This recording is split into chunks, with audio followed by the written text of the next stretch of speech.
అంటే police verification ఉండాలి. మీ మీద పోలీస్ కేసు ఉంటే మీకు ఉద్యోగాలు ఇవ్వరు. పాస్పోర్ట్ రావాలంటే పాస్పోర్ట్ రాదు. మీకు చిన్నపాటి కేసు ఉంటే విదేశాలకు వెళ్ళనివ్వరు ఒకవేళ పాస్పోర్ట్ ఉన్నా. అలాంటిది మిమ్మల్ని మీ భవిష్యత్తుని నిర్దేశించే వ్యక్తి 5 సంవత్సరాలుగా బెయిల్ మీద ఉన్నాడు. 5 సంవత్సరాలు. ఖైదీ నెంబర్ 6093 మీ ముఖ్యమంత్రి. 38 కేసులు, 38 అవార్డులు లాగా 38 కేసులు. 16 నెలలు ఆ చెంచల్ కూడా చెల్లపల్లి జైల్లో చెప్పకూడదన్న వ్యక్తి మనకి నీతులు బోధిస్తుంటాడు వచ్చి.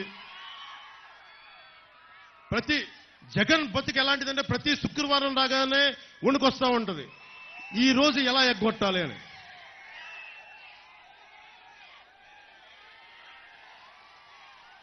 జగన్ మేము వచ్చాక నీకు ఒకటి చెప్తాంలే, నువ్వెక్కడ కోరుకుంటే అక్కడ YS Jagan exclusive central jail ప్రధానమంత్రి గారితో అడిగి మేము పెట్టిస్తాం. ప్రధానమంత్రి గారు ఒకటే చెప్పారు మొన్న, బర్మార్ జిల్లా రాజస్థాన్లో ఒకటే మాట అన్నారు, కరప్ట్ చేసినోడు ఎవడైనా సరే జైలుకు పంపించడం ఖాయం అని. మొన్న అదే ట్వీట్ చేశారు, మీరు కరప్షన్ చేశారు జగన్, వైసీపీ నాయకులు. మోడీకి గ్యారంటీ అని చెప్పారు మోడీ గారు. మోడీ గ్యారంటీ. తప్పులు చేశారు మీరు, అరాచకాలు చేశారు, అవినీతి చేశారు. మిమ్మల్ని మోడీ గ్యారంటీతో జైలుకి పంపించడం ఖాయం మిమ్మల్ని.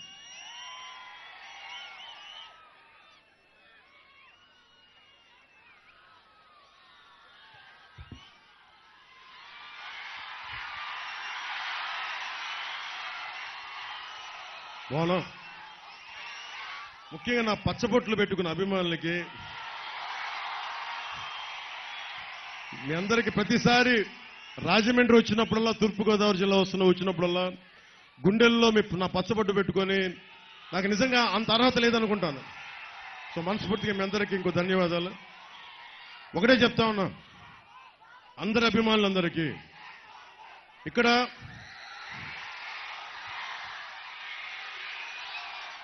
మెగాస్టార్ చిరంజీవి గారు అభిమానులు ఉన్నారు, రామ్ చరణ్ గారు అభిమానులు ఉన్నారు, జూనియర్ ఎన్టీఆర్ గారు అభిమానులు ఉన్నారు, ప్రభాస్ గారి అభిమానులు ఉన్నారు, మన గుంటూరు కారం మహేష్ గారి అభిమానులు ఉన్నారు, పుష్ప అల్లు అర్జున్ గారి అభిమానులు ఉన్నారు. హీరో లిస్ట్ చాలా ఉంది. సో అందరూ హీరో అభిమానులకి చెప్తున్నా, ఎప్పుడన్నా సరే తెలుగుదేశం